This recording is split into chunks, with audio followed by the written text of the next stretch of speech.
Now, I don't expect you, Greg Wyshynski of ESPN, I don't expect you to tell me who voted. That would be wrong. Or how they voted. But there is one major flaw as we welcome everybody in, and welcome to another edition of The Sheet, MvsW Tuesday here with Greg Wyshynski for this November the 4th. One major flaw in your latest at ESPN, and I always love the awards rankings. It's always, I know people may say it's low-hanging fruit, but you know my line about that. And I just love it. But listen, I have traversed that orchard my entire career, and let me tell you right now, if you are somebody who clicks on the power rankings and you think that Awards Watch is low-hanging fruit, well, let me tell you what, sir. I don't know what to tell you. I've said it to you before. Low-hanging fruit is still nutritious. It's fine. Right. It's these types of things that help get you through a season. The NHL season is long. So if you want to park a few minutes watching or reading about power rankings, go for it. I do the same. You want to do follow Greg monthly on Awards Watch, which I have going back to your Puck Daddy days, go for it. I absolutely adore it. But there is one major mistake, which we will get to after this. The Blueprint is powered by FanDuel. Tais-toi. The Blueprint is powered by FanDuel. That means essentially shush in French. The Blueprint is powered by FanDuel. Download the app today and play your game coming up on the program. You just saw him a couple of moments ago if you're watching on YouTube, but we have now covered him over with this. The Blueprint. Greg Wyshynski standing by from ESPN and ESPN.com. Shayna Goldman, who was once upon a time an MvsW fan, the OG MvsW, and is now smarter than both of us. We'll talk about NHL awards. St. Louis Blues struggles despite a big win last night by them. Welcome back, Robert Thomas. Penguins cooling off, and mediocrity, the call of the day, specifically in the Eastern Conference. But I want to start by talking about a flaw. I want to talk about a mistake. Now, all right. I know that the Seattle Kraken are not the most exciting team to watch. I've talked about acquired tastes before.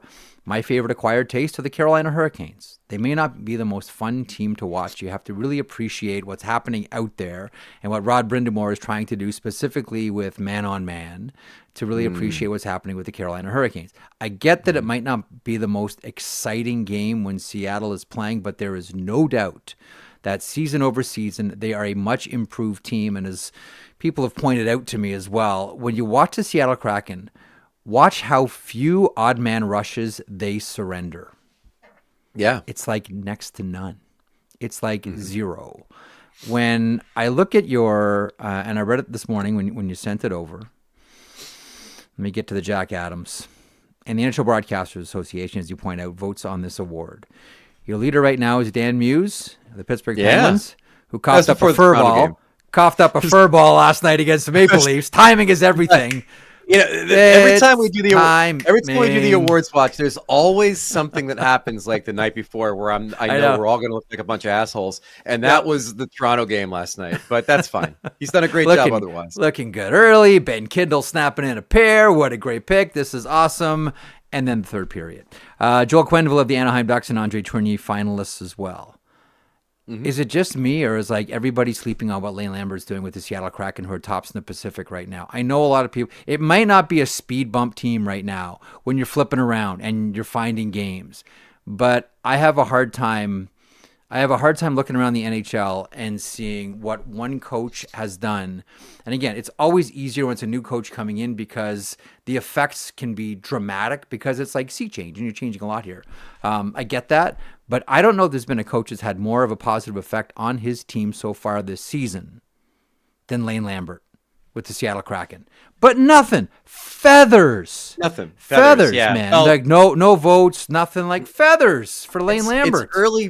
It's early for the voters too, which is why they have Jacob Dobris up for the Vezina, but not even mentioned for the Calder, because apparently they didn't toggle over to rookie goalies on the stat sheet. Look, personally, and I don't really like the fact that he's coaching in the NHL, as you know, but like I think that Quenneville probably has had the best and most impactful first couple of games for any coach in the NHL that's new to his team.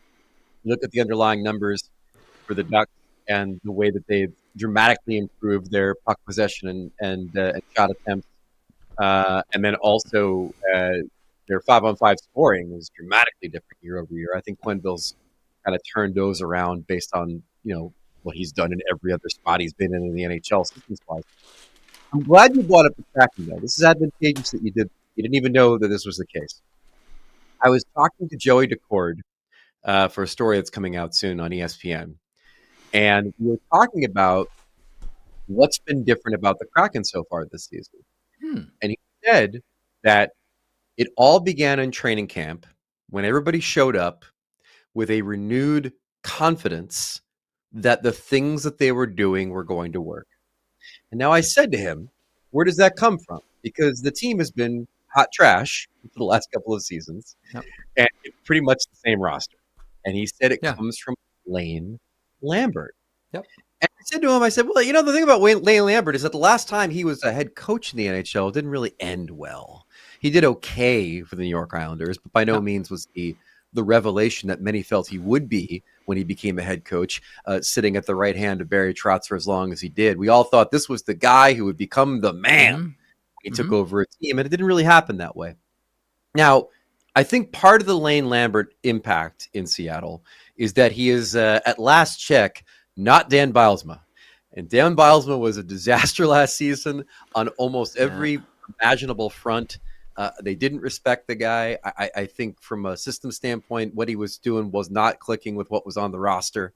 Lane Lambert comes in and, as you said, solidifies them defensively, which obviously I think lends itself well to what they do pretty well when Decord's on the ice, which is stop the puck. Yep. And kind of gives everybody the structure they need to feel like the wind's in their sails a little bit and they're going to be okay. And according to Joey Decord, much like Jeff Marek, Lane Lambert should be getting a lot more love for that than he's currently getting. Well, the thing that I keep hearing from people in Seattle around Lane Lambert and the team is he's placed a number of challenges in front of them, right? Like we're putting the breadcrumbs here for the team. Yeah. Like this is where it's all leading, and they've accepted and embraced every single challenge. And the big thing from that team is details. The tiniest details to the major thing. Details is what you keep hearing out of Seattle. So defensively, sound. They do not surrender odd man rushes. Again, it might not make for the most exciting game. It's very low scoring, low event. I get it. But they've locked down the D. The goaltending, Joey Decord, has been fantastic for the Seattle Kraken. The only criticism is, and maybe this changes when Jared McCann comes back, can't score goals. Yeah. They're having a real hard time finding the back of the net here. They're like that. That's it. If you're looking for a flaw with Seattle right now, who find themselves on top of the position, they're not scoring a lot of goals. Pacific. So this brings us back to a conversation that we've had many times about the Seattle Kraken, which is that is this what should be happening? So, in what sense? In the sense that they are still a roster that could certainly make the playoffs. I'm not convinced it's a roster that can win several rounds in the playoffs. I don't think it's a cup contender. If you remember, Marek, before the season, we talked about the direction of the Seattle Kraken and the fact that maybe they've reached a point in their maturation as a franchise where a step back to leap forward might be the thing to do. Yeah. Now, if you look at this roster, you have a number of players, be it Jaden Schwartz, be it Jordan Eberle, be it Mason Marchment, that are unrestricted free agents next summer. To me, if this is a relevant playoff contending team, it just sort of muddies the waters as to what should be the ultimate direction of this franchise under Jason Botterill. Should it be to contend under Lane Lambert with this roster of guys that are over 30 or pushing 30? Or should it be maximizing the return on a number of veteran players who might potentially walk away, assuming we actually get a free agent in this damn league at this point. I don't even know. We're going to have 3 guys that are unsigned by next summer. Every team's just collecting up as many coins as they can. That's it. That's all. It's just just acquire. Just hold. So does it do them any good to be contending at this point, or should they be taking a leap back for the betterment of the franchise? Because I kind of think of the latter on that. For me, my criticism of Seattle. Pretty much since the beginning, and I think I don't know who the hell they are. Well, they don't, but there's a reason for that. Does it not seem like? And maybe this starts to now under Jason Botterill. Maybe this starts to change things. Maybe this starts to change, and the buck really will stop with Jason Botterill, and his decisions are his decisions, and those are final. This is direction. This is where we're all going. It hasn't worked previously because I've always looked at Seattle and said, This is what democracy looks like with a hockey team. Like, we all love democracy. It's great. We get to vote and everything. Most of us do love democracy. That's correct. We love democracy, but this election day here in the U.S., I know. Us are very big fans of democracy. I get it. I know, and where you live, I know it's very important right now. It's become a very, very national issue. But does it not seem like the Seattle Kraken are a team that was put together with way too many people having decision-making power? Or when too many people weigh in on what's going to be good for this team, or too many people making decisions? Well, let's break that down, because I would like to know specifically, beyond Ron Francis in those few first seasons, who you mean as far as the decision makers in that franchise, and who are the other cooks in the kitchen? I think that goes all the way up. Like whenever you have a situation where there are, we've seen this before. Actually, it's funny too, because Vancouver was actually accused of this before they got a franchise in 1970. But if you want, I can go all the way back with that one. I don't think I have a choice in it. Whose name's on this show anyway? Well, let me tell you about what happened. 1967 expansion. No, it's really simple. The NHL maintained they didn't want to have a bunch of, what did they say? They didn't want to have a bunch of 5%ers, like a whole bunch of people owning the organization, but all only owning 5% of the team. Really, the real reason Vancouver was kept out is because Montreal and Toronto wanted to keep all the Hockey Night in Canada money. And that was it. Like, that was the real reason. The smokescreen was, we don't want a bunch of 5%ers. Anyhow, I look at teams that have ownership groups that have a lot of investors in them, and investors that believe, because they've invested, that they should have some decision making when it comes to what this team is going to look like. Now, here's one thing that I will say about the Ottawa Senators specifically, because there are a number of different investors with the Ottawa Senators and people that have strong hockey backgrounds that found out pretty quickly that your $20 million doesn't buy you a seat at the table. We appreciate it, but it doesn't afford you any decision-making power whatsoever. And some have cashed out. But I will give that to Michael Andlauer. Michael Andlauer, who owns the Ottawa majority owner, has been like, look, we put this group together to buy it, but don't think for a second, because you coughed up $20 to $30 million, that you're going to decide on what our second pairing right shot defenseman is going to be, or who he's going to be. Hasn't done that. Seattle, to me, looks like it's a whole bunch of cooks in the kitchen, just because the roster itself doesn't seem to, and I think this goes back to your point, have any real cohesion. No. Like, it does not look like a team that was put together with one direction. Now, I get that it's tough when you're doing an expansion team, and how are you going to figure out what your timeline is, or whose timeline are you doing this on when you don't have stars, which is another factor in all this. Like, if you're looking at the Seattle Kraken right now and you say to yourself, okay, we need to figure out whose timeline we're doing this on. Who jumps out at you?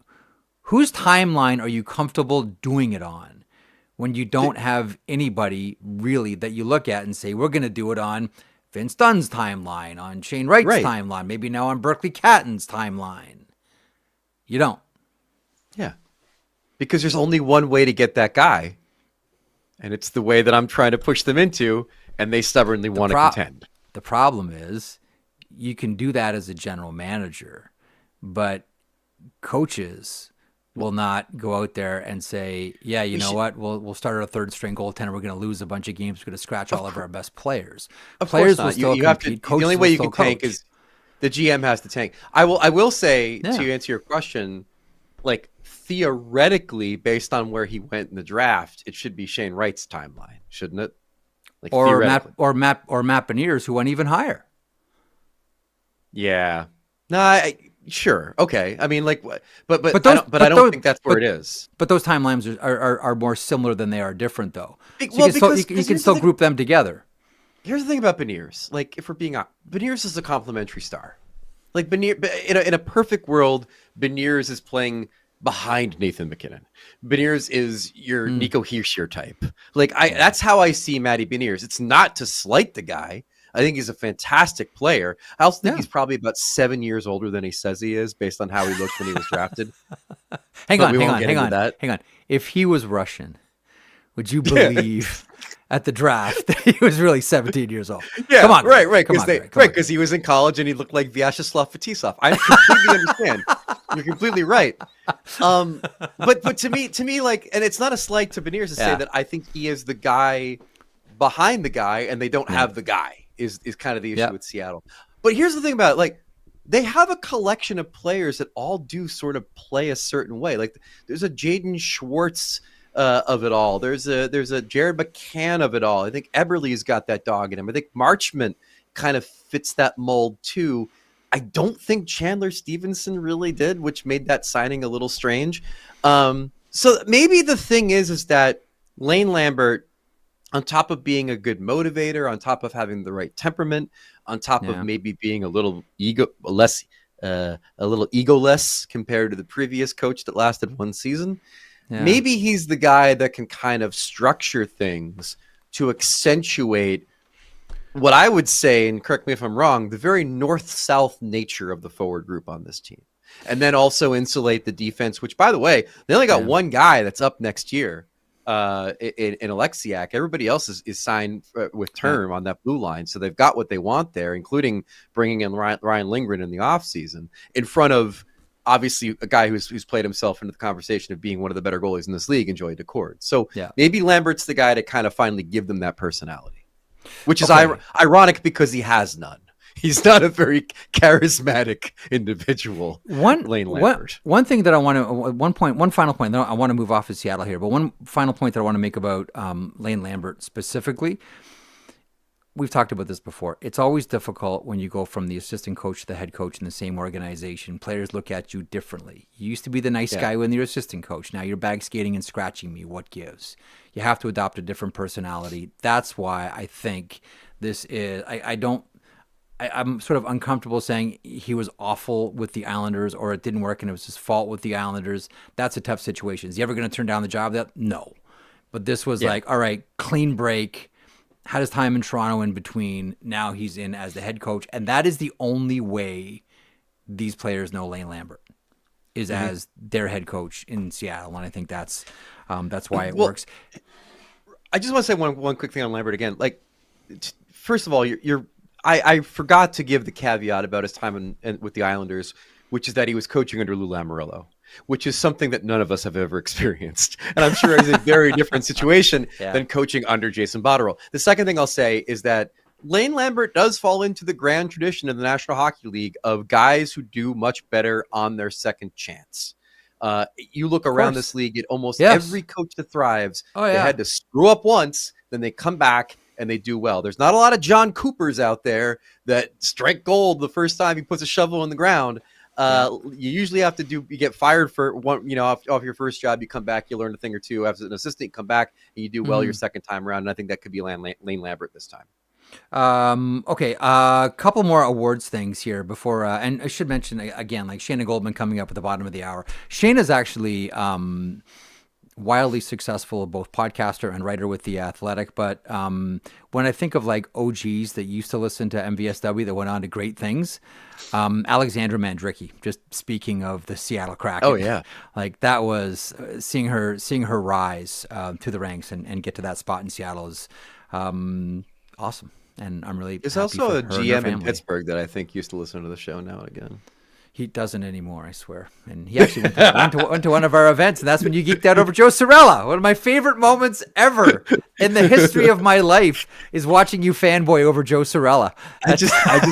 I can't fathom that we have a GM in this league that was like a podcast listener. That's something. Yeah, it was fun. Something. Good times. Okay, so a couple of more awards things. This one is, I think, obvious, but right now, early leader, out of the gate quick, Jack Eichel for the Hart Trophy. Anyone else making noise here? This is the one that was surprising to me. Not that Eichel's leading, because 19 points in 11 games will do that for you. And he also, I was getting back and forth with it on Twitter this morning about whether or not he's a good defensive player. The metrics will tell you that he's a bit overrated defensively, but I think he's kind of established this reputation of being a great 200-foot player, which will no doubt help him as well. But there is a guy who earned 19% of the first place votes that plays with the Colorado Avalanche, and it is not Nathan MacKinnon. It is Cale Makar. And this to me is the really interesting thing. Like, Makar is obviously like running away with the Norris. There was only one vote that didn't go to Makar for first place for the Norris. But he's second right now for the Hart. And if you remember all of our debate and conjecture about the Quinn Hughes Hart candidacy recently, you'll remember that we actually haven't had a defenseman as a Hart Trophy finalist since... Well, Pronger was the last to win it. He was also the last to be nominated. We haven't had a defenseman nominated for the Hart since 2000, when Chris Pronger won the Hart Trophy for the St. Louis Blues. This is astounding to me for a couple of reasons. The first is that we have been in an era of offensive defensemen that have been in the conversation for breaking records that Bobby Orr set, be it Erik Karlsson during his run with the Ottawa Senators, be it Cale Makar, be it Quinn Hughes, and none of those guys got MVP love. And the other thing that shocks me, Marek, is when Nick Lidstrom was winning a Norris trophy every other season, basically. At no point did the voters get together and be like, you know what? That guy seems like he's the reason Detroit's good. And maybe he has value to that. Maybe that's because Datsuk and Zetterberg were there too at the same time. But I'm kind of surprised Nick Lidstrom didn't get the he is an extraordinary player beyond simply being a Norris Trophy winner love at some point. Nick Lidstrom got Ken Holland in the Hall of Fame, but he couldn't get a Hart Trophy. He got a guy in the Hall of Fame. You know how easy your life is when you have someone like Nick Lidstrom on your team? Life is really, really simple. Like, he retired and he was still getting Norris votes too. It's not like this guy was washed and was like, okay, Nicky, this is getting a little embarrassing. Maybe it's time to wrap up the career. He was still getting Norris votes. Here's another one for you, Wish. What was Pronger's year for the Hart Trophy? 2000, you said? 2000, yeah, 2000. You know who the last defenseman before Pronger was to win the Hart Trophy? To win the Hart? Yep. We're going back to 1970. I mean, was it Orr then? Yes. Wow. Like, this isn't new. Like, voters have in their mind, defensemen have their trophy. This is one of my big problems with the Hart. A, how you vote on it. And B, how it seems to be the exclusive, albeit every now and then a goaltender pops, hello. It seems to be the exclusive domain of forwards. Just like the Selke is the exclusive domain of centers. And this is just the way that these trophies have evolved. Defensemen don't win the Hart Trophy. Why? They have their own trophy. It's the same mentality that keeps goalies out of the Hart Trophy, when really, philosophically, a goalie should win the Hart Trophy every year. What is a more important position? I know we've quibbled about that. But like the last two, 2000 Pronger, 1970 Bobby Orr, that's it. I mean, was the goalie going to win every game? Nothing. You need somebody to put the puck in the net. I don't disagree with you. And I also think the player's going to stop shot. Player's going to stop 35 shots a night too. Someone's got to stop the shots. If he's on a John Tortorella team, I think the issue is that people have always struggled with trying to quantify what good defense means for a team. We've gotten a little bit better with it as far as using the metrics that we use to determine who wins the Selke every year. But I'm with you, man. Like, it is kind of astonishing that we've had so many superstar defensemen in some cases the best player on their teams when it came to Lidstrom and Carlson in some of those years. That never got a sniff of the Hart Trophy. I think the worm is turning. I mean, keep this in mind, by the way, as well. It's hard to win the Hart when you have somebody on your team that has won it before and gets nominated almost every season. But McKinnon finished 4th last year, and Makar finished 6th for the Hart. So there's enough room at the table for both of them. It's just going to be hard to look at Makar and ultimately probably be like, that's the guy who drives the team when we know how good McKinnon is.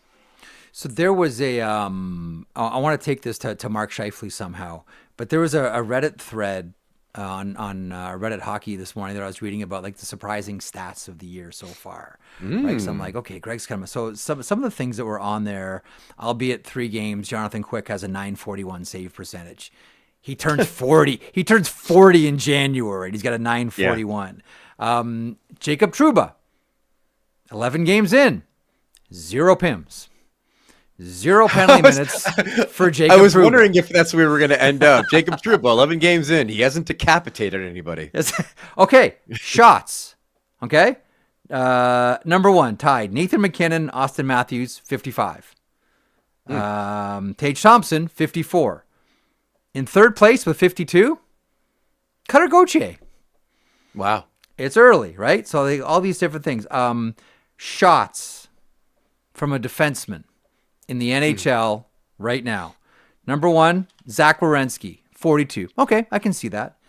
Evan Bouchard, Edmonton Oilers, 38. Okay.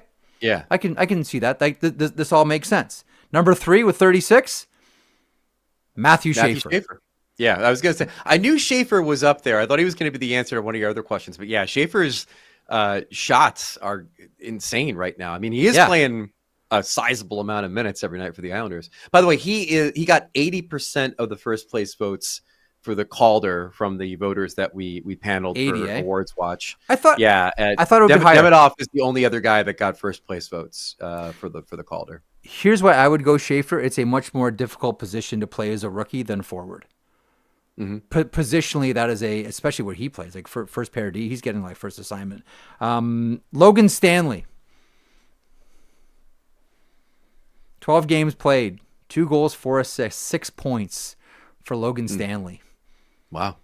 He's going to like triple his production so far. The other thing about Schaefer that I think is really going to be in his favor by the end of this thing, if things keep going the way they're going, is it is like he was an injection of happy juice into a moribund franchise. 100%. You know, the narrative of Schaefer coming in and turning the Islanders from a moribund collection of forwards that are probably past their expiration date to now being the team of the happy puppy on Long Island. Vibes. I think it's all about vibes.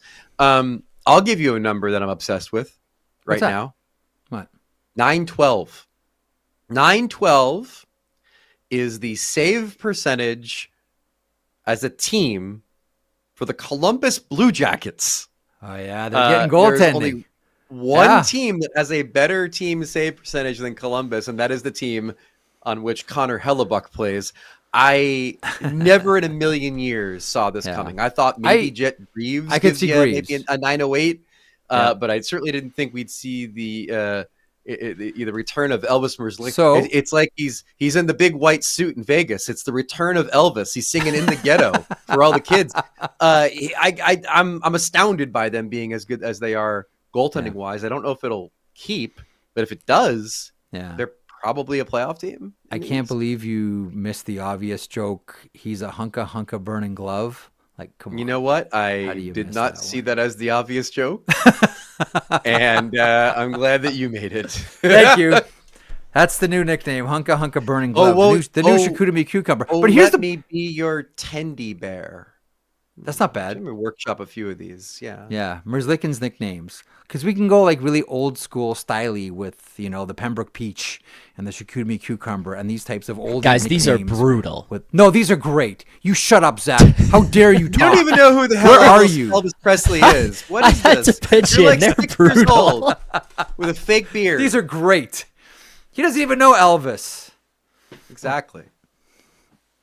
Where were we, Greg? Oh, by the way, on Merzlikins with this save percentage he's rocking and this renewed great play. Do you only think it's a matter of time before, if Jack Greaves keeps doing this up until Christmas, and same as Merzlikins, it makes it just like so much easier for them to trade him to Edmonton?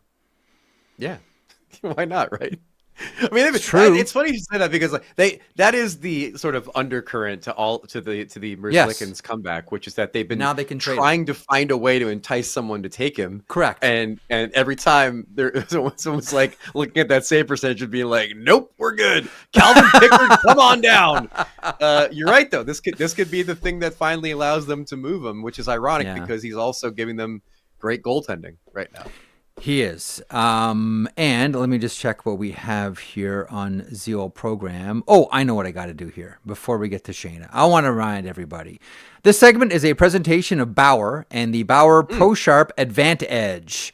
This is an at-home sharpener that gives you the ability to sharpen your skates with pro-level precision at the touch of a button. And by the way, as someone who needs this with 3 kids that play hockey, the convenience is so nice. Your hockey store is closed. Where am I going to get my skates sharpened? Oh yeah, the basement. Leveraged by decades of progressive innovation, this machine is designed to be as automated, precise, and convenient as possible.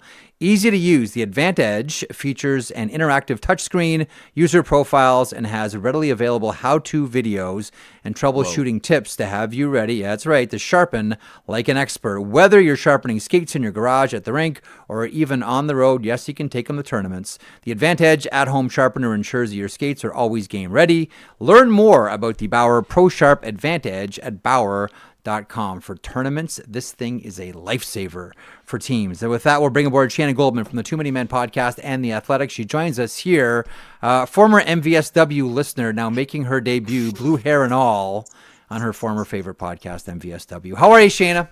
Oh my God, I'm amazing. What an intro, first of all. Second of all, yes. What is it, like long time listener, first time joiner? First time yeah, I suppose. Joiner. Yeah, now first time, celebrity on the program. Well, we were talking about Alexandra Mandrycky before you came on, saying like, because she used to listen all the time back in the OG days, and now she's superstar with the Seattle Kraken, and Greg and I are still doing the same thing. And here you are, who've like catapulted yourself into like the different stratosphere in hockey media, and Greg and I are here doing the same thing. So congratulations on like lending us your ear for a couple of years and then going on to do your own thing, which is much better than what Greg and I do, because Greg and I are just still here. Just still here, still vibing. Everyone's still listening. We're still tuning in. All of us idiots, honestly, every week. Like, we can't get enough. Give it to us twice a week. But sure, yes, put yourselves down. It's me. I've peaked. And you guys have set the bar so high, so it's an honor to be close. I think what Marek's trying to say is that all the smart listeners went on to great things. Yes. While he and I keep on making dick jokes on the internet until they noticed. Yes, until they I like notice. those jokes. We all love those jokes, okay? Anyone who acts like they're too good for them can just fuck off. There we go. Shayna Goldman. All right. There's the New Yorker I'm looking for. There we go. We got who just opened the salt and vinegar chips? All right, there we go. Shayna Goldman is on the program. Let's get rock. Well, really quickly, I want to get to some. Greg's got a great piece at ESPN.com about the awards a month in, and I want to get there. But we were talking about Seattle a couple of seconds ago, and I'm curious, like when you watch Seattle, A, what are you watching for, and B, what are you seeing right now with Lane Lambert's team? I mean, listen, they're overperforming a bit, but I think it's interesting to see and exciting because I feel like when you get a new coach, you can go one of two ways. You could just eat shit. And it's like, no, but the process is coming along. Just be patient. It's all going to work out. They're barely practicing this. They're only doing 5-on-5. Don't look at the special teams. It will get there. And you have to be really patient. I feel like that's the approach we've had to have with Seattle since day one. So the fact that that isn't what's happening right now, it's like, look, they're exciting. They're disrupting things. They're winning games. It sets the tone differently. It's good. It's better vibes. So they're getting contributions up and down the lineup, and the goaltending has been fine. I think it's really encouraging for Lane Lambert too, because his last go was awful on Long Island. So it's a good chance for him to say, hey, I'm not just an elite assistant coach, but look, things are happening here. So I'm excited about that. Greg. Let's stay in the Pacific. I feel a level of panic from our friends in Edmonton about this incarnation of the Oilers. Do you think the bloom's off the rose with this group, or do you think that they've got what it takes to make a third run for the Cup? I'm so bored of this team. I'm so over them. It's the same shit, different day. The goaltending, it's mid, but it's okay if they can outscore their problems. Okay, here's a new cast of supporting wingers, and oops, they all suck. So it gets so old so quickly. But I think they're starting to come along, and we all knew they would, right? Like Jack Roslovic, look at him. He's scoring goals, and great, wonderful. Zach Hyman will be back soon. I'm not worried about them yet. Yeah, Mangiapane and Trent Frederick, those contracts, yeah, that's something else. So I think they'll be fine. They always are. They're in a very weak division. That's going to benefit them for sure. But I think it's honestly better for them to be bad now and then work their shit out instead of come to a crashing halt when it matters most. That I agree with, and that's what we've seen for the last couple of years from this team. The other team that I think, if I'm the Oilers, I'm watching really closely now. Contract be damned, but the other team that I'm really looking at are the Nashville Predators. And I know Juuse Saros' contract is massive, but if the Nashville Predators fall out of this even more and they have to make the decision that, you know what, it's not going to happen and we need to tear this thing down, you go to Saros and say, like, look, we're rebuilding this thing. I think you can ask players to sit through one rebuild. You can't ask them to sit through two. And that's why I wonder, and I don't know if Edmonton has even talked about it. I'm sure there's been internal discussions about every netminder in the NHL. I would wonder about Saros with the Oilers. Do you have a thought on that? That's going to be on headlines everywhere. I can't wait. I cannot wait for all the clickbait and agri content. Dude, I mentioned last week that I would wonder about Steven Stamkos and if he would be a fit in Nashville. And it's like Marek says Montreal interested in Stamkos. You can't win. That's what happens. That's what happens. You guys, your names are so high up there that if you say it, people manifest it into existence. But like, listen, I think Saros has actually been good this year, and I think that's the biggest takeaway from Nashville because whatever is going on there is not getting fixed anytime soon. I think there's problems at every single level. Barry Trotz has let us all down. I can't believe it. Andrew Burnett is struggling again as a head coach. Who knew? But the Saros situation, I think, is the one, like, their little grain of rice of like, okay, this is your bit of good news because he had 2 really bad seasons. And I think for an undersized goalie, especially, we could all be a little extra concerned, like, oh no, he's, getting to the wrong stages of his career and he's small. So it's going to be that much harder for him to be good. But at least he looks solid. So yes, it gives them options, but they have 3 core players. I think Josi, it's going to be a different conversation at this point of his career, but it's Forsberg and Saros. If you're having the conversation about one, I think you have to have it about both. Juuse Saros is one of those guys who, when I saw him with his gear off and he looked like a kid from my high school soccer team, I'm just like, wow. You never realize that sometimes with these goalies until you see them with the gear off that it's just like, not all these guys are built like, Connor Hellebuck. By the way, I want to give Ryan O'Reilly a shout out for a specific reason. I was looking through photos on Getty Images last night because I was hoping that there'd be one of all of the Dallas Stars meeting Kyler Murray last night, but there was no one was there to snap this historic photo of the time Tyler Seguin met Kyler Murray.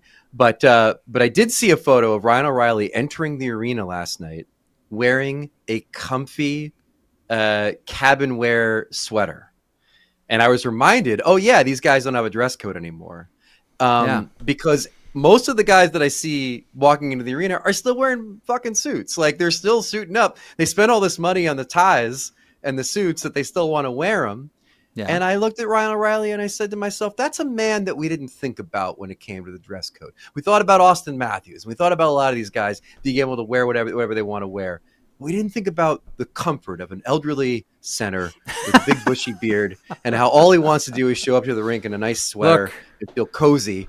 And I shout out to Ryan O'Reilly for using these new rules to your benefit, sir. Look, if the Players Association said, we're not going to fight over the $4 billion on the table, perhaps, in expansion money. We want comfy clothes, and sometimes we don't want to wear socks. Fair trade-off to me, Greg. We just didn't, we didn't think about... Yeah, we didn't think about the over 34 guys, though. We all thought about the young guys and what crazy fashions they'll wear. Who's going to dress like Peaky Blinders? But we didn't think about how many old guys there are in this league that are just like, I've got a Lebowski sweater and I just want to wear it and I just want to feel good. Who's coming in? Get pounded for 60 minutes. Oh man, who's coming in like housecoat Lebowski style with the White Russian? Who's coming in with that, man? I would say Brent Burns, but that's not really his aesthetic. His aesthetic is like he's going to play paintball. Yeah, with this ginormous backpack, a million accessories. But wait, I need to pause on something. Is 34 now our cutoff for like you're an old guy, you're a young guy? It's NHL. It's NHL old guy. It's NHL. Okay, I like this. I just wanted to know. All of a sudden, I'm like, wait a second. I feel like everyone's always made it like you're on the wrong side of 30, but now we're not going there. So this is great. I love it. Let's be honest. If I tell you that an NHL player is 25, you'd probably still say he's young. If I tell you that an NHL player is 32, you'd probably say he's in his prime. If I say an NHL player is going UFA at 34, you're like, I don't know. They seem like they're ready for the kill floor. I feel like I'm a bigger asshole than you then, because I'm saying 32, you're over the hill, which like I'm, cringing at the thought of that. Yeah. I feel like it's like, oh, you're on the wrong side of 30. 30 has been like the bar for me, because I think of prime of like 25, 26, even 24-year-olds in there. But I love this 34, the new normal. Okay, let's get the number right now. What is the number where you officially start to get old? I've always felt in this NHL right now, it's 27. And players looking at signing long-term contracts at 27, you're like, I can see it for a couple of years, but where are you guys at on the number 27? That's the one that always felt like, okay, that's the beginning of, God, I can't remember what 27 was, but like beginning of the end, Shayna. I think you go younger than me on this, but I think 31. I think if you get a 31-year-old that's coming off a good season, I'm pretty confident that they're still going to be able to have a good season. If they're 32 coming off a good season, I'm like, all right, but maybe now it's going to be maybe like 12 points less, and maybe they miss a few games. Like 31 to me is like the cutoff for young or old in this league. What do you say, Shayna? Okay, I'm going to adjust it. I think we're recalibrating it because the maximum contracts, we're not going to have 8-year deals anymore. It's going to be 6-year deals. So it's a huge difference of saying this 30-year-old, 31-year-old guy signed an 8-year contract that takes him to age 39. The other thing is, Dom, everyone knows Dom of The Athletic. I'm not even going to butcher his last name today. I'm not. Alphabet. Yeah. So he took another look at aging curves and tweaked things too to show like their player peaks are a little bit later than we thought. It's more like 25, 26 versus 23, 24. And I think usage has a lot to do with it too, because it's tough to say, hey, this guy's at his prime at 23 years old and their coach doesn't trust him to play more than third line minutes. So I think with all of that in mind, I'm going to say 31. I'm going to copy you. I was going to say 30, but you know what? I'm going to go 31 because I think at 31, right. Yeah, you signed a 5-year deal at 31. I'm not like, oh my God, that's the worst thing in the world. I'm like, okay, sick, got it, right, sure, go off, enjoy. Why isn't there more Corey Perry-esque players in this league where they're obviously extremely over the hill? They can no longer do anything close to what they used to do in their prime, but they've morphed and shaped themselves into something different. I always kind of feel like superstars burn out before they fade away in this league. And the Corey Perrys are the anomaly where they kind of modulate their game. Yzerman was like this in kind of a different way with Detroit too, when after the injuries and after the productiveness went down a little bit. I feel like we don't have a lot of star players that kind of decide to swallow their pride and become the Corey Perry type late in their career.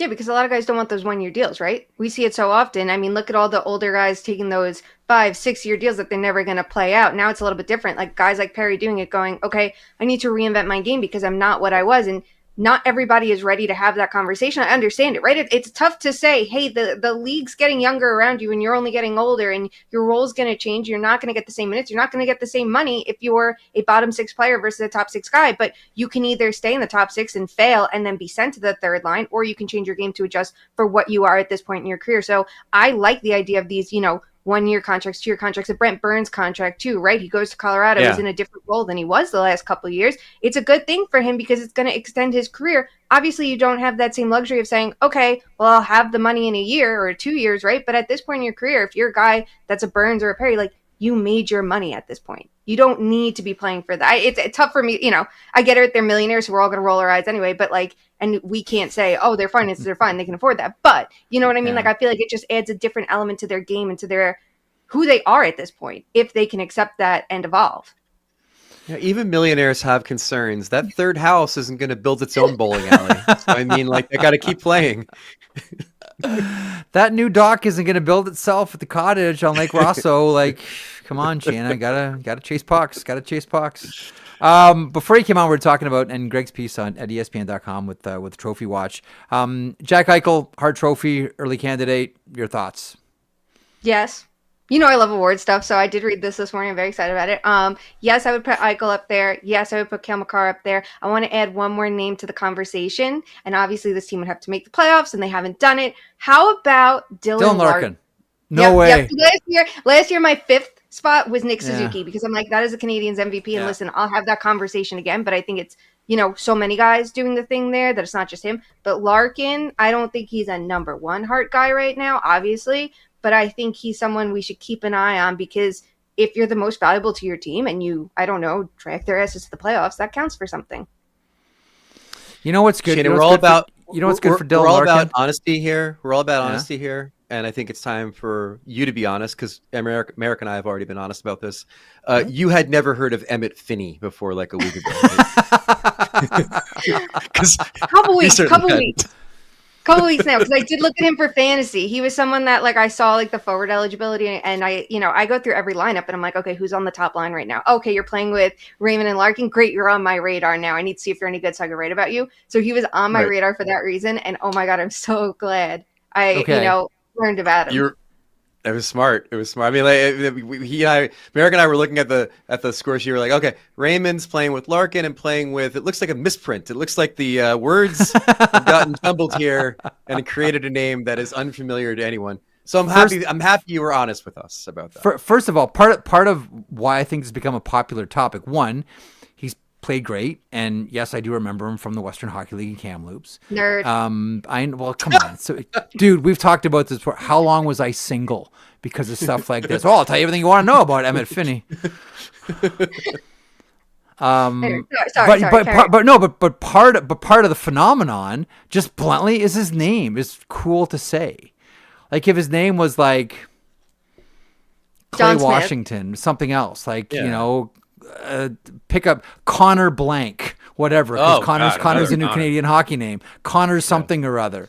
Would it be as fun? Would it be as fun a story if his name wasn't Emmett Finney? He's played great. It's awesome. 7th round pick, hanging on the first line, and he's got a cool ass name to say. I think that matters. It totally matters. I mean, listen, some guys are good with boring names. Like a Will Smith, his personality is so great, I don't give a shit what his name is, right? Like, it's everything. You watch him on the ice, and he, speaks louder than that. But if his name was, I don't know, Braden West, it's like, all right, bet. Go back to Canada.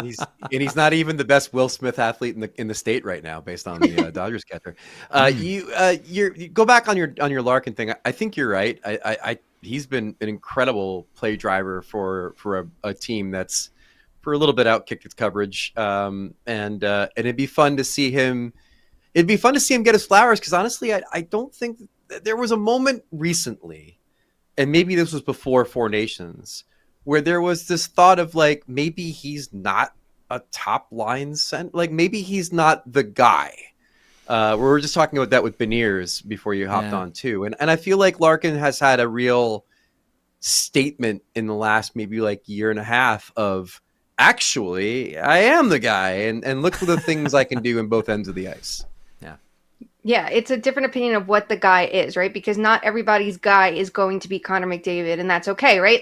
If Dylan Larkin's your guy, then the cast around him has to be that much better to account for the fact that he doesn't have that same skill set and ceiling as the others, but he does a little bit of everything, and this year, we don't think about Dylan Larkin for what he does shorthanded. We think about the Red Wings having a god-awful penalty kill, right? Last year, it was historically bad. This year, the big difference is they're just throwing him out for every faceoff, right? The penalty kill starts, he's first over the boards, he's taking the faceoff, and sometimes he's taking a 5-second shift or a 10-second shift. He wins the draw, he might kick it back someone, he might help him clear, and he's off the ice. And it's made a world of difference. Should they do that forever? No. They need to get maybe some more skills coaches to work with the rest of their centers, so guys like Comfort and Kopp and Casper can pick up the slack because the difference between Larkin and the rest of the team is ridiculous right now. But you just see he's someone that will do everything, and it goes down to all of those little details, plus the vibes and leadership of it all. So, yeah, love it for him. So then, sticking with Detroit, because this is a really interesting night. So 10 games tonight around the NHL. The Oilers and the Stars, always a banger. Love it. Lightning and the Avalanche. Now the Tampa Bay Lightning have turned things around. That one should be a banger too. But is the biggest game tonight Detroit-Vegas?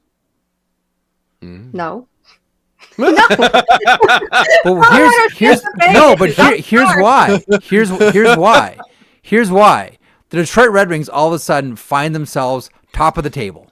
Okay, here we go. Look at this. And now here you are with the Vegas Golden Knights, who are like legitimate Stanley Cup contenders. Is this the game? Because I don't know what Tampa is going to learn about themselves if they beat Colorado.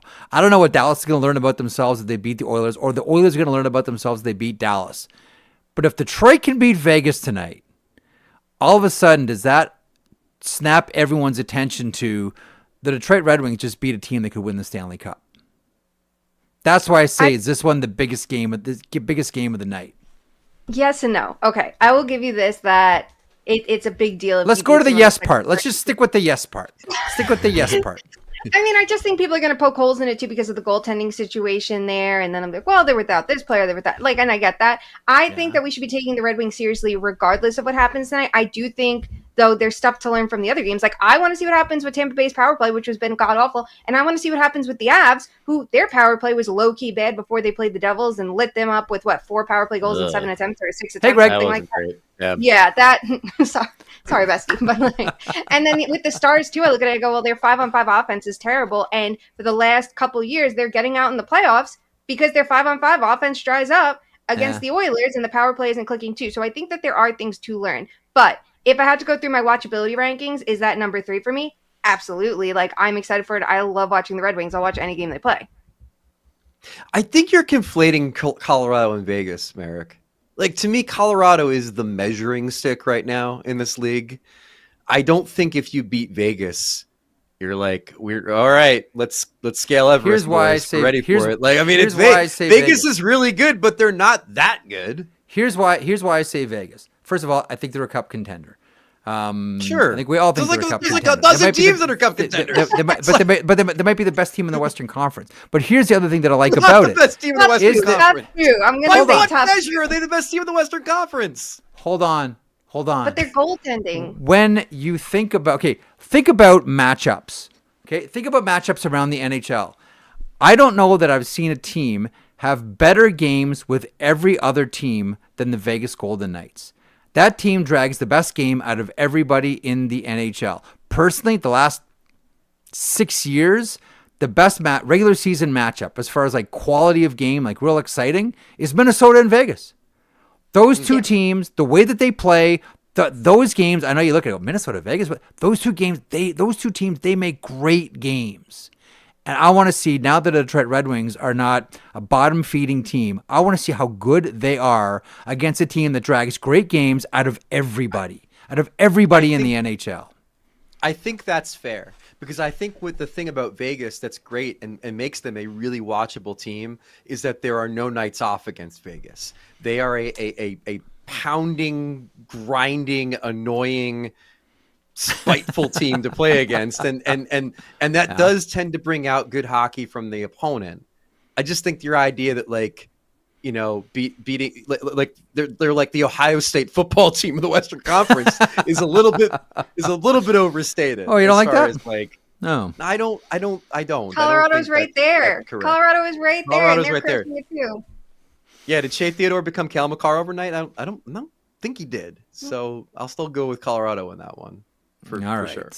That's all right, though. It's a very fun game to watch. Measuring stick. When yes. the one team, and they didn't have to go through them to win their Stanley Cup. The one team that Colorado still has to slay along the way, much like when the Washington Capitals won their Stanley Cup, they had to beat the Pittsburgh Penguins.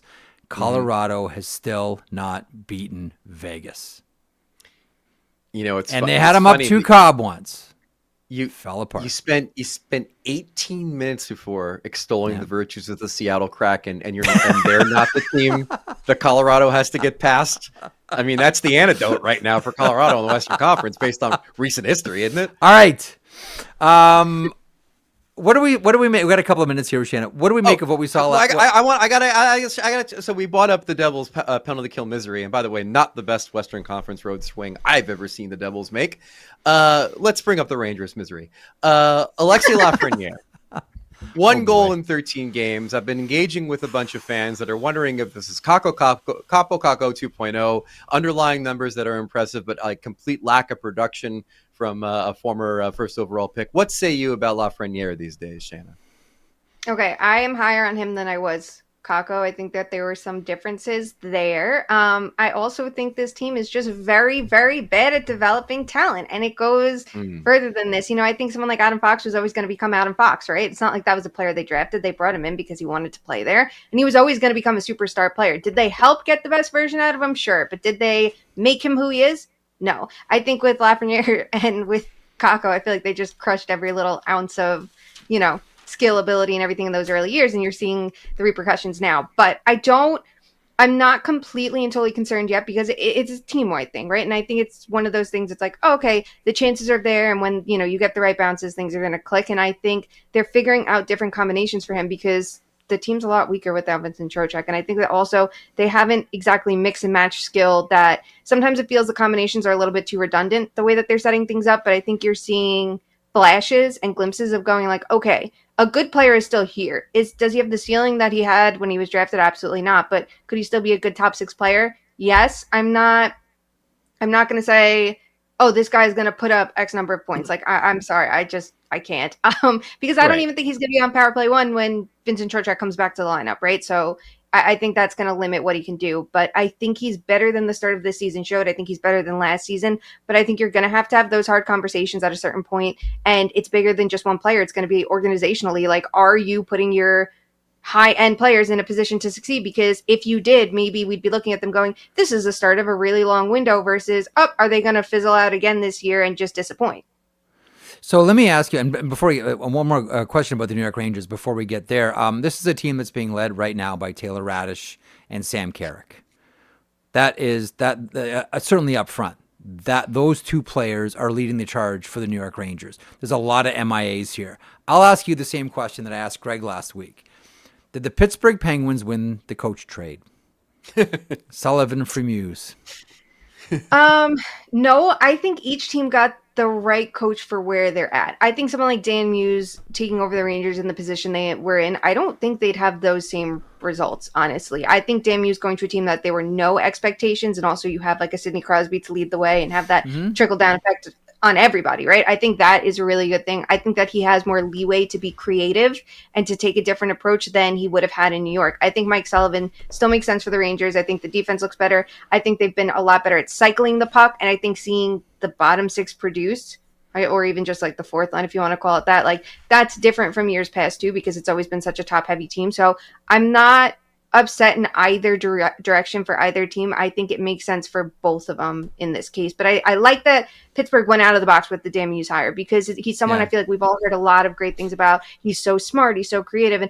And then he gets hired and then you hear the other comments of like, well, does he have what it takes to be a head coach? And to me, that is, are you a big enough dick to be a head coach? Are you a big enough asshole? And the answer is maybe you don't have to be. Maybe you can approach it differently, or maybe you stop judging someone because he's, maybe nerdier, that he doesn't have what it takes to be that guy. You have a thought on that one, Greg?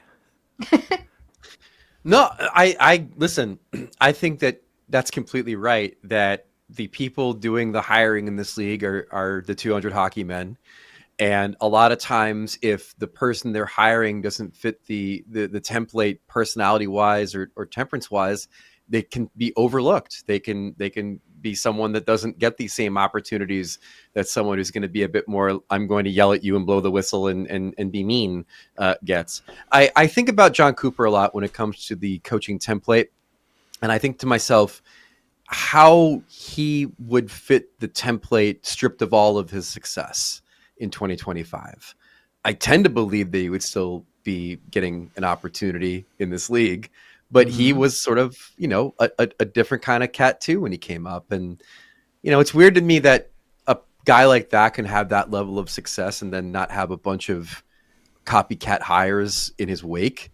But it didn't work out that way. I mean, we're still basically a retread league, for lack of a better term. I think we can either go retread or second chance, depending on how you feel about the same guys getting hired over and over again. Third chance, fourth chance, fifth chance. Come on. Retread, I think, fits. I think Laviolette's a retread. I don't know if I go Lane Lambert's a retread yet. I think he's a second chancer. Maybe after you get past your second chance, then you're a retread. Maybe we can go there. Yeah. Although I don't know, like if Pete DeBoer gets hired tomorrow by a team that's struggling, is he a retread? Because it's hard to call a guy a retread who made the conference final in 3 consecutive seasons. You're hiring that guy because he's pretty good, right? Takes your team to the conference final. Now, I still think there's a ceiling. Interesting. Interesting. The thing about the DeBoer is I don't think, and he's still getting paid by Dallas this year, but I don't think that DeBoer wants to jump into any type of situation where a team isn't close. Mm-hmm. Right? Like, I don't think there's any way, except early on in the season when we're all wondering about the Buffalo Sabres, even though we're still wondering about the Buffalo Sabres, one of the things that was asked is like, well, Pete DeBoer is still out there. Even though if Jarmo takes over, we understand, like, people will wonder about John Tortorella. But I don't know that Pete DeBoer wants to jump into anything that's not, this team is close and I'm going to hop on now. No, it doesn't make sense. Stanley Cup.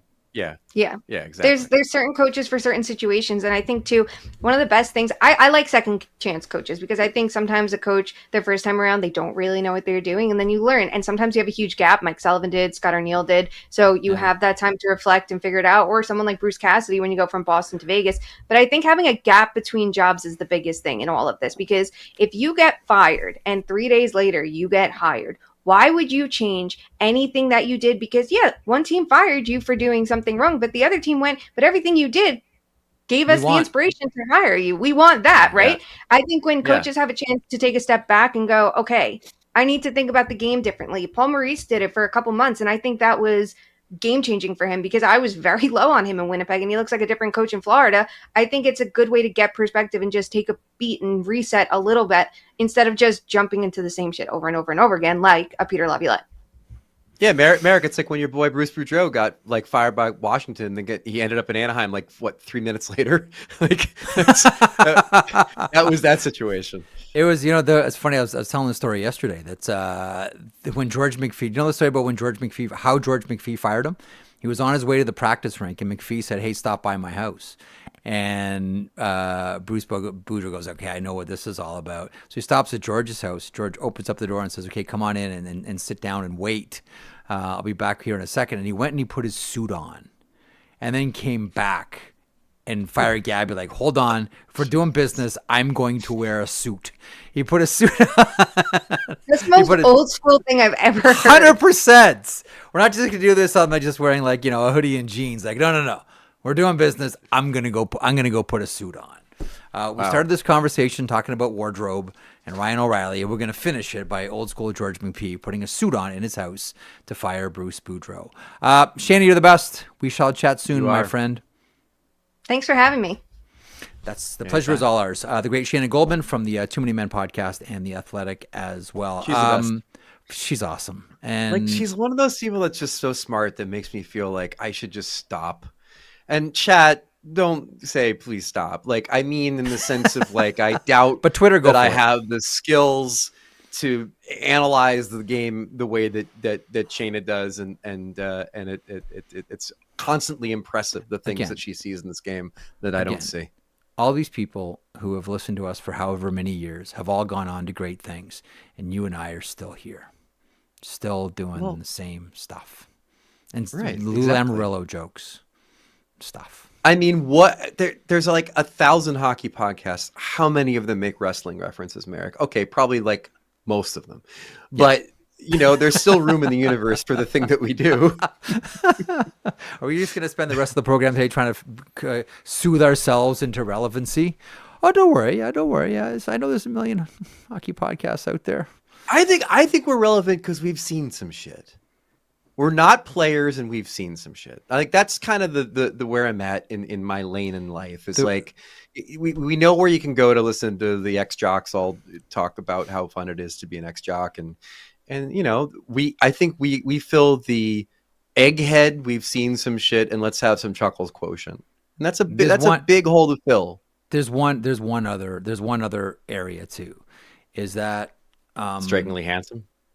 Well, there is that.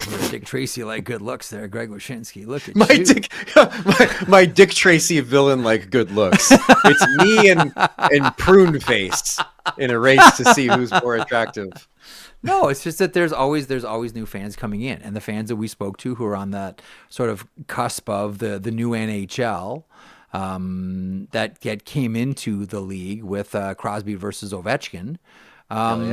Now Ovechkin might be on the final lap, and Crosby's got how much time left, and how many fans have joined and then gone, maybe for good, and maybe some have come back, but the audience has, and the fandom has rejuvenated itself, and there are new fans coming, which is great for me because I can just keep telling the same stories over and over again, and there's just a bunch of new people to tell it to, Greg Wyshynski, so that's what makes it exciting for me. And now we're here for Celebrini versus Bedard. How exciting is that? Now we're here for Celebrini versus Bedard. And Matthew Schaefer versus... Who else would we compare Matthew Schaefer to? Like all of the 17,000 rookie defensemen who will probably be nipping at his heels by the end of the season. I'm not selling my Z Williams stock. Would it be Matthew Schaefer versus Lane Hudson? Yeah, probably. That's what it's going to be, isn't it? I mean, it's Luke Hughes erasure, but yeah. It could be Matthew Schaefer versus Lane Hudson. What Beckett Seneca did on Sunday was Luke Hughes erasure. If you saw what Beckett Seneca did to him. That's mean. That's mean. Like I said, it wasn't the best road trip the Devils have ever had. Okay. Okay, fine. We'll wrap it on that. You be well. We'll talk on Thursday. Bye. Bye. There he is, Greg Wyshynski from ESPN and ESPN.com. Officer Phillips, show your face. Officer, can you do me a favor right now for anyone watching on YouTube? Yeah. Can you do me a favor? Can you just say this back to me? Yep. License and registration, please. License and registration, please. What seems to be the problem, officer? We got things to do. Let's go. Oh, okay, right. Sorry, I'm just like amusing myself at this point. All right, we got stuff to do here. The sheet is powered by FanDuel. Our friends at FanDuel remind you to play your game with FanDuel. It's the NHL season. FanDuel is your home for action on the ice. From Blue Line to Bet Slip, we've got you covered all season with unique promos, live offerings, and more features to let you play your game. Missed puck drop? No sweat. With a live same-game parlay, you can build your bets up until the final buzzer. Download FanDuel Sportsbook today and play your game. Please play responsibly, 18 plus, and physically located in Ontario. If you have questions or concerns about your gambling or the gambling of someone close to you, please contact Connects Ontario at 1-866-531-2600 to speak to an advisor free of charge. We have 10 games. And by the way, were you picking up what I was putting down about Detroit, Vegas? Like, we're not going to learn anything about Tampa or Colorado or Dallas or Edmonton, but we might learn something about Detroit tonight based on how they play against Vegas. You with me or against me? Your job's on the line here, by the way. I'm talking to our boss after. Look, the longer I've been here, the less afraid I am to push back on some of these things. I'm not sure if that's good or bad. I'm going to say I understand what you're saying. Yeah. So it's not a full disagreement because I get it. And, like, you are kind of right. But I'd say no because it's just, like, we're too early. We're just too early. Excuse me, it's going to text Amo here. Hold on. I'm just texting Amo. Yeah. I have a meeting with him after your meeting, so I'll text him and tell him make sure you tune into the show. I'm getting bullied. All right, I'm getting bullied. Making fun of my mustache. I understand what you're saying.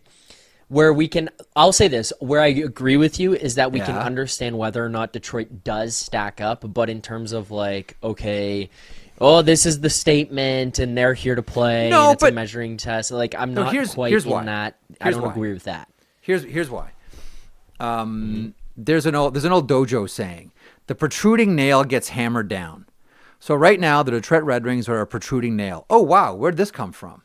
You know, Dallas has been there, Edmonton's been there, Colorado's been there, like Tampa's been there. Like, these aren't protruding nails. These are nails that we're comfortable with. Oh, yeah, that belongs there. All of a sudden, this new one has emerged. Are the Vegas Golden Knights going to, and as the old dojo saying goes, the protruding nail gets hammered down? Will they get hammered down by the Vegas Golden Knights to remind everybody where they're really at? Or can they beat the Golden Knights and we say, all right, I'm not 100% convinced that they're legit yet, but they didn't get pounded by Vegas. And then you just add another brick to the wall that is, because right now you're asking yourself one question about the Detroit Red Wings. Are they really good? Like, are they not? Are they really good? But are they really good, or are they not? I know what you mean. You know what I'm saying? That's like, are they really good? It's like, are they really good? Yeah. They're really good. You put the accent in the right spot. On the accent on the right Yeah, level. okay. For that, I will. For that, I will agree with you, and I understand what you're saying there. But I think for part of it is just like, this is such a stupid sport. Like, what are we watching on a nightly basis? Where I'm just like last night, I watched two different teams play between 40 minutes to the last 20. Yeah. And then I have to go on and talk about it after. Yeah. And part of my analysis is like, I don't know what I just saw. Two games. So on any given night, I can come games. here and tell you I don't know what I saw. So yes and no is kind of what I'm saying, which is a cop-out answer, but is my real answer. It's a November 4th answer, is what it is. Exactly. That's where we're at. He just gave like that would be March, like different. That's okay. Give me a March answer, like definitively. I know that's a very November 4th answer you're giving me there. What's spicing your chili tonight? What are you looking at tonight? Okay, I have kind of had fun with some of these like dumb things. Oh, yes, you so have. I'm gonna go back to one. I said yesterday William Nylander 3+. Now it missed. He didn't get it, but he had 2, and he had a breakaway chance of the net, semi-breakaway with an empty net late. Yeah, I like the parlays, and I've got another one for you. It's on the revenge theme, but it's not quite as revenge. Part of it hanging out with Alberga too much. I'm calling this game, one revenge moment, revenge period, revenge date. Yes, he loves I can those. I can see Alberga doing that. I can see a revenge date. I can totally see Alberga doing that. Yes, my revenge date, well. boys. Okay. Anyway, this one is called the "Don't You Forget About Me" parlay. Simple Minds. So, starting with JJ Peterka, which is a little more on the revenge theme, but against the Buffalo Sabres tonight, JJ Peterka. Anytime goal scorer plus 240. This one is more so in line with Don't You Forget About Me. When we go down the list, Frankie Vetrano playing against the Florida Panthers. He played for the Panthers in 2017-18 and all the way through until 2022. Have you seen his numbers? Mind you, he's been pushed down the lineup. Obviously, Gauthier and Kreider, but he's got 1 goal and 1 assist. Like, honestly, that's why I think that this is where you find it. If you're a team out there that's looking for goals, you're looking for scoring, someone whose numbers are going to be artificially depressed this year because of how he got pushed down the lineup, and you're looking for someone that could pop you some goals here, you're offensively challenged, Frank Vetrano, Anaheim. Go get your boy. And that's kind of why I'm like, I looked at the numbers, and I know people are going to say, you're an idiot betting on this guy to score. He has 1 goal in 11 games. But it's like, it's Frank Vetrano, and like, I think he's playing well. He's just not scoring. At some point, it's going to come. Yeah. And the Florida Panthers, don't you forget about me. Frank Vetrano, plus 600 to score. And finally, Alex Iafallo. The Kings are playing against the Jets tonight. It's been a while since he played for the Kings, back to 2023. But Alex Iafallo plus 440. And this one, Jeff, I bought 50-50 tickets for the Jays the other day. It was $25 million. I said, what am I doing here? Someone's got to win. Why not me? So I bought some 50-50 tickets. Unfortunately, I did not. But this one was a little lottery ticket here tonight myself. $5 pays $637 on a Peterka, Vetrano, and Iafallo goal. I haven't really given out bets, but I'm kind of really enjoying these themed ones, so I'm running it back. What would it take for you? Like, how much would you have to win on one of your parlays to tell me to go kick rocks? I'm not coming into work today. Like, how much would it have to be? And you'd be like, tell Marek to beat it. I have had this conversation. I enjoy my job far too much that it's like, even if I won that, I'm still showing up here. Yeah, you can still show up, and that's fine. How much would it take for you to show up and like do 2/3 of the square root of Sweet FA? If I won the $25 million 50-50, it might have been. We might have had a different conversation. I'd be here because I love the job, but I might have told you like, when you ask me about Detroit and Vegas, I'd say you're an idiot. What are you talking about? Hey, space cake, like put down the fork, bud. Quit eating that crap, man. I don't know what you're feeding yourself here. All right, very good. Officer Phillips, you'll be Officer Phillips, I think, for the entire month of November. I think that's pretty much. Oh, by the way, bad news for you and me and the chat. I got an email during the show. My barber is out until the end of November. Why? We are in a bad spot. He is Why is your barber away out? for personal reasons. He's away. He's gone. He's not back until December. So it's not upper body, lower body. It's personal reasons. No. Has left the team. Yeah, he's personal. So I might be a mess by December 1st. I don't know who that's worse for. You, the chat, my girlfriend. I don't know, but we're gonna find out. That's who it is. Wow. Yeah. So your barber told there are other places you can go to get your haircut, or are you that guy? No, but I'm like a trust guy, like a trust. Are, eh? It's my hair, yeah. And I've been going to him for 5 years. It's scary when you change something up like that. It's like you get one bad haircut, whoa, what happened here? Then you get to a certain age where you're just like happy I have feathers. Trust me, you watch all the rest of your friends go Getzlaff or go Messier. Messier is my favorite one. You'll get there. Well, and then they make the decision just to bick it. Finally, I've always wondered what happens at that moment where you have the Friar Tuck ring, and then you're just I've fought this long enough. I'm just gonna totally surrender. I've seen it happen to a lot of my buddies. One of my buddies had it at 21, and he went Messier. He said he just looked in the mirror one day and was like, that's it. I bet it feels great under a hockey helmet. I bet it feels fantastic. Probably does, to be honest with you. The new padding they've got in there and all of the gear and everything. It's like you're getting a little scalp massage or scalp scratch as you skate. Oh, you know what? Should have done this years ago, man. This is awesome. I bet that feels fantastic. Yeah. I would do that. I would do that in the opposite end of it. In the no, you're. It doesn't feel so good. Loggerheads with that one. All right, we got to wrap. Thanks for joining me today. Before we let you go, though, one thing I do want to remind you of: there is a brand new show that is launched on the Nation Network that you will want to check out. Grab a coffee and tune into The Sauce with hosts Ryder and Lisa. If you want a mix of laughs, sports talk, and conversations you didn't know you needed in your life, this weekday morning show is for you. Live every morning, 8 a.m. Mountain Time. Debuted on the 3rd on Monday on Oilers Nation's YouTube channel. Longtime Edmonton radio hosts are going all digital and bringing their candid humor to video. Be sure to subscribe to the Oilers Nation YouTube channel and stream their show on your go-to podcast platform. Check it out, The Sauce with Ryder and Lisa. I want to thank Greg Wyshynski, as always, for stopping by on this Tuesday. He's back on Thursday. Those are his normal time slots. And the great Shayna Goldman for stopping by from the Too Many Men podcast and The Athletic. Always appreciate it when Shayna makes some time to make us all smarter, because that's what she does. And she brings the swears and the salty tongue and the fucks and all the swear words that she's much better at delivering than I am. So thank you, Shayna, as always. Thanks to Officer Phillips, as always, for playing the keyboards in the background. Thanks to you for watching. Thanks to you for listening.